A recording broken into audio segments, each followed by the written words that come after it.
Acabamos de assistir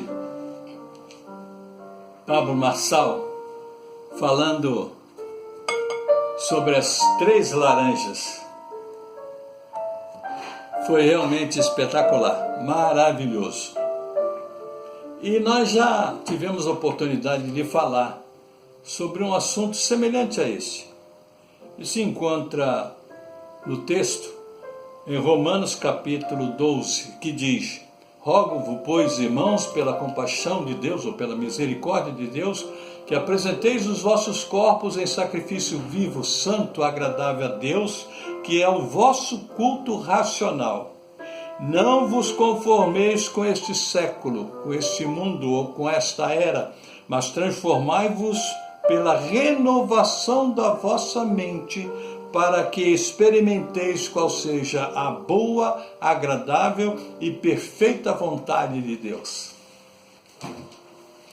Nós encontramos uma ilustração bem interessante, quase idêntica à que Pablo Marçal usou. É de um proprietário de um grande laranjal que produzia milhares de laranjas e que era mandado para todos os lugares, para fazer suco, para vender no supermercado, nas feiras. E um dia ele, passeando lá entre as laranjeiras do seu laranjal, ele escutou psiu. Ele procurou saber onde é que veio aquele psiu, mas ele ouviu novamente psiu, psiu. E ele viu que era alguém que falava lá entre as folhagens de uma laranjeira. Era uma laranjinha bem pequenininha, bem verdinha, escondida no meio das folhas. E ele então apurou e chegou próximo. E a laranjinha estava muito zangada, irada, rancorosa. E a laranjinha disse para o dono do laranjal: estou muito zangada com o senhor, estou irritadíssima. E o dono do laranjal, um homem generoso, bom ouvinte, disse: por que, laranjinha, você está tão zangada comigo? E ela disse: é porque as minhas irmãs foram colhidas, foram colocadas na caixa, vão ser lavadas, vão ser colocadas num papel e vão para o mercado, vão para as casas, vão se tornar suco, e eu fiquei aqui sozinha. Ninguém me recolheu, ninguém me colheu. E ele disse: laranjinha, eu posso fazer algumas perguntas para você? Ela disse: pode. Você viu se os meus funcionários, os meus colaboradores, pegaram alguma laranja assim pequenininha? Não, eles só pegaram as graúdas. Você viu se eles pegaram alguma laranja que não estivesse madura? Não, eles só pegaram as maduras. Você viu se ele pegou alguma laranja que estava azeda? Não, eles só pegaram as doces. Você agora está respondendo por que você não foi colhida, laranjinha. Desculpe a franqueza, mas você é pequena, você é azeda e você não é doce. Às vezes as pessoas perguntam por que Deus não me usa, porque eu não sou uma bênção nas mãos do Criador. A resposta está aí, meu amigo. É que você ainda não está preparado para cumprir o propósito de Deus. Quando você se tornar grande, quando você se tornar doce, quando você amadurecer, Deus tem um propósito para a sua vida, para que você alcance o propósito que Ele estabeleceu, o destino que Ele estabeleceu para o seu viver. O Pablo Marçal estava falando justamente sobre isso. Existem muitas laranjas feridas. Existem muitas laranjas magoadas, ressentidas. Existem muitas laranjas que deixaram-se apodrecer pelo ambiente. Mas existem outras laranjas que amadureceram, se tornaram graúdas, se tornaram doces, foram amadurecidas e cumprem o propósito de Deus, cumpre o propósito que Deus estabeleceu para a vida dela. Por isso que o texto é pertinente e relevante para este momento. Rogo-vos, pois, irmãos, pelas misericórdias de Deus, que apresenteis os vossos corpos em sacrifício vivo, santo, agradável a Deus. Você tem que subir no altar por inteiro. Você não pode colocar um pé fora do altar. Você tem que subir no altar por inteiro. Quando eu andava de canoa, eu tinha um cuidado muito especial. De quando subia na canoa, subir com os dois pés. Porque se eu deixasse um pé na canoa e outro na terra, e o barco fosse para frente, eu iria levar um tombo.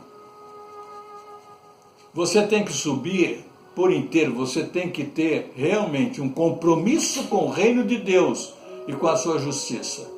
Buscai o reino de Deus em primeiro lugar e todas as coisas vos serão acrescentadas. É isso que nós precisamos fazer.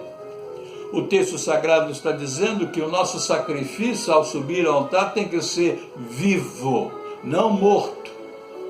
Tem muitas pessoas mortas em pecados e iniquidades. Deus não pode usar. Nós temos que ser vivos. E a palavra de Deus está dizendo que o nosso sacrifício vivo tem que ser santo. Tem que estar separado da iniquidade deste mundão. A palavra de Deus diz que esse sacrifício tem que ser agradável, tem que ser voluntário. Você tem que se colocar diante de Deus para oferecer a Ele um culto racional, um culto realmente que valha a pena. A segunda, o versículo diz: não vos conformeis com este século, ou com esta era. A palavra de Deus, quando fala de não se conformar, significa nós não devemos nos modelar às atitudes, ao comportamento, à maneira que esse povo está vivendo. O que está sendo ensinado pelo Pablo Marçal é que nós temos um outro modelo. A nossa modelagem é a modelagem de Cristo. E nós temos que nos modelar nos princípios, nos ensinos, naquilo que Jesus Cristo deixou para nós, nas Sagradas Escrituras e no seu próprio viver. Não vos conformeis com este mundo. Não vamos aceitar os moldes do mundo. Não vamos aceitar os moldes da laranja machucada, da laranja podre, da laranja magoada, ressentida. Vamos realmente buscar a doçura do amadurecimento, de estarmos em comunhão com Deus, fazendo a vontade dEle. Ainda, a palavra de Deus diz: transformai-vos pela renovação da vossa mente. A nossa mente tem que estar sempre sendo renovada. E a maneira de nós renovarmos a nossa mente é pela palavra de Deus. O salmista escreveu um salmo que às vezes nós guardamos no nosso coração. Ele diz assim: escondi a tua palavra no meu coração para não pecar contra ti.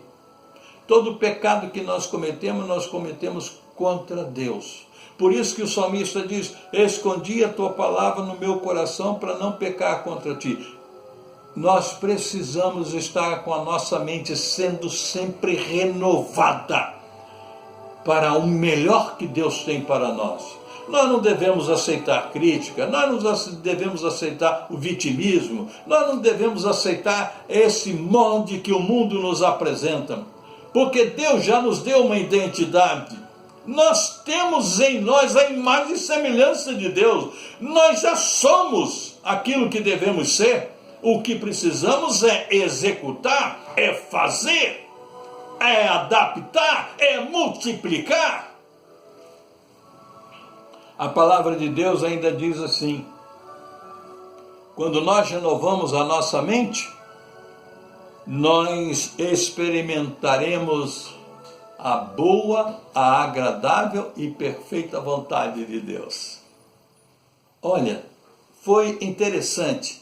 Se rasgou o saco de laranja, havia união, elas estavam presas por causa daquela tela que envolvia aquele saco. No momento que a faca passou naquela tela, as laranjas se dispersaram. Você tem que verificar se você não está sendo coberto por uma tela, uma rede, e nessa rede você está em união com outras pessoas, mas essas pessoas que estão em união com você não têm o seu propósito, não têm o seu objetivo. Você precisa romper com essas pessoas. E olha, quando nós esprememos esta laranja aqui, olha que coisa boa é o suco de laranja. Esprememos as 3 laranjas e ó,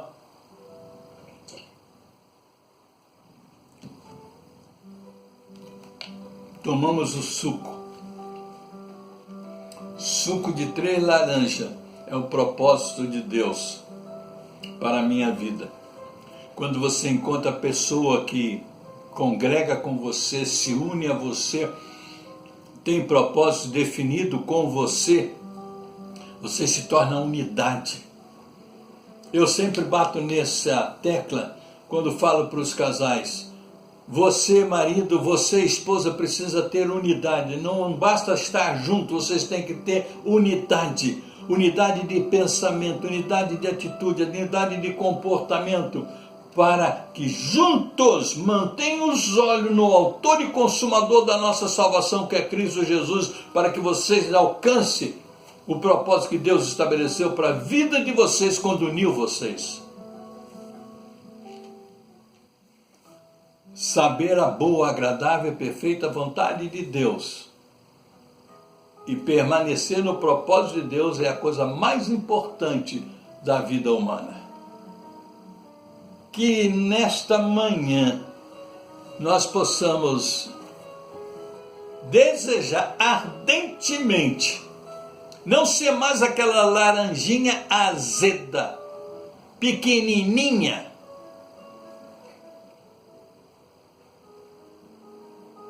crítica, vitimista, mas que nós possamos ser aquela laranja graúda, doce, madura, que vai realmente estabelecer o plano de Deus, o propósito de Deus neste mundo e na vida daquelas pessoas que estão em nosso derredor.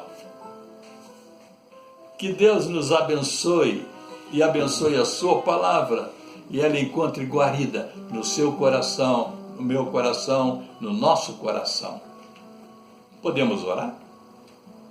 Meu Deus, meu Pai, meu Senhor, abra o nosso entendimento para que nós possamos aprender e estarmos no propósito, na unidade de buscar a boa, agradável, a perfeita vontade do Criador e Redentor para as nossas vidas, para que nós sejamos abençoados e abençoadores no sentido de alcançar o propósito de Deus, servindo aquelas pessoas em redor, para que elas também tenham a possibilidade de viverem uma vida próspera, de viverem uma vida madura, de viverem uma vida doce, para trazerem honra e glória ao teu santo nome.